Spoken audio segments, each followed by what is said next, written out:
யார் இந்த மகாவிஷ்ணு? 10ஆம் வகுப்பு படித்துவிட்டு ஊரை ஏமாற்றும் அயோக்கிய பயல் தான் இந்த மகாவிஷ்ணு. திருப்பூரில் பரம்பொருள் பவுண்டேஷன் என்ற ஒன்றை ஏற்படுத்தி அதில்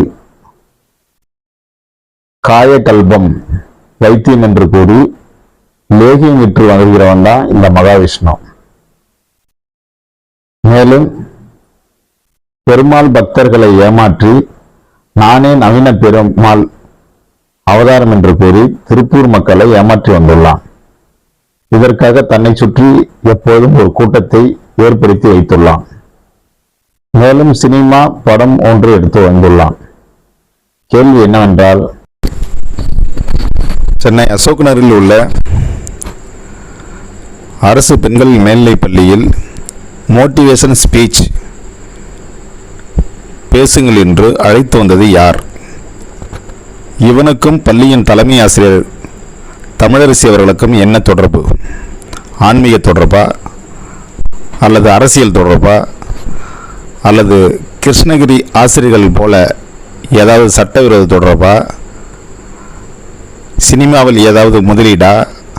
இந்த கும்பலுக்கு நிதி உதவி எப்படி, எங்கிருந்து, தமிழ்நாட்டில் வேறு எங்கெங்கு, எந்த மட்டம் வரை, என்னென்ன துறைகளில் இது போன்ற தொடர்புகள் என தீவிர விசாரணையில் அரசு ஈடுபட வேண்டும். மேலும் மகாவிஷ்ணு என்ற இவன் பேசும்போது தமிழ்நாடு அரசு குறித்து மோசமாகவும் கல்வி முறை பற்றி அவதூறாகவும் பேசியுள்ளான். இது முற்றிலும் அரசியலில் பின்புலம் உள்ளது. அத்தோடு முற்பிறவி இப்பிறவி என அரசியலுக்கு ஒவ்வாத கற்பனைகளை பேசியுள்ளான். பெண் கவனத்தை திசை திருப்பி அவர்களின் மனதில் நஞ்சை விதைத்துள்ளான்.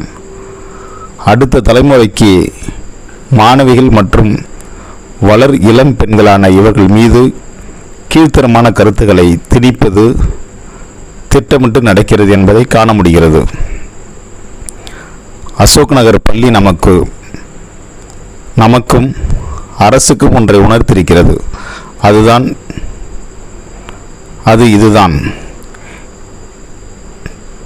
கீழ்த்தரமான கருத்து வேட்டையாடிகள் பள்ளிகளையும் கல்லூரிகளையும் குறிவைத்து பாலியல் மற்றும் போதையாக்க வஞ்சக விதைகளை தூவுகிறார்கள். இதற்கு உடந்தையாக சில கேடுகட்ட ஆசிரியர்கள் துணை போகிறார்கள். தமிழ்நாடு அரசு, பெற்றோர்கள், சமூக அவலங்களை எதிர்க்கும் அமைப்புகளும் என்றும் விழிப்புடன் இருக்க வேண்டும்.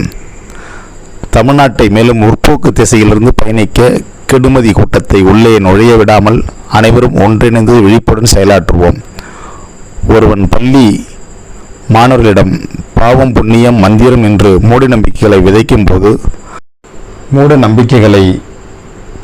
போது அனைவரும் கேட்டுக்கொண்டிருந்தாலும் தனி ஒரு சுயமரியாதை மிக்க பகுத்தறிவு கொண்ட ஒரு ஆசிரியர் சங்கர் அவர்கள் அங்கே இருக்கிறார்.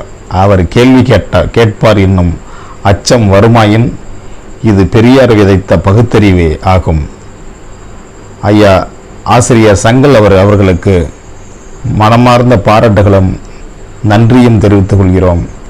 நல்ல ஆசிரியர் விருது அவர்களுக்கு சங்கர் அவர்களுக்கு தர வேண்டும் என பணிவோடு கேட்டுக்கொண்டு, ஒரு மனிதனுக்கு பக்தி அவசியமில்லை, ஒழுக்கம்தான் அவசியம். பக்தி இல்லாவிட்டால் ஒன்றுமில்லை, ஆனால் ஒழுக்கம் இல்லாவிட்டால் அனைத்துமே பாழாகிவிடும் என தந்தை பெரியார் சொல்கிறார். அதன் அடிப்படையில் ஐயா சங்கர் அவர்களுக்கு வாழ்த்துக்களை கூறி நன்றி தெரிவிக்கிறேன்.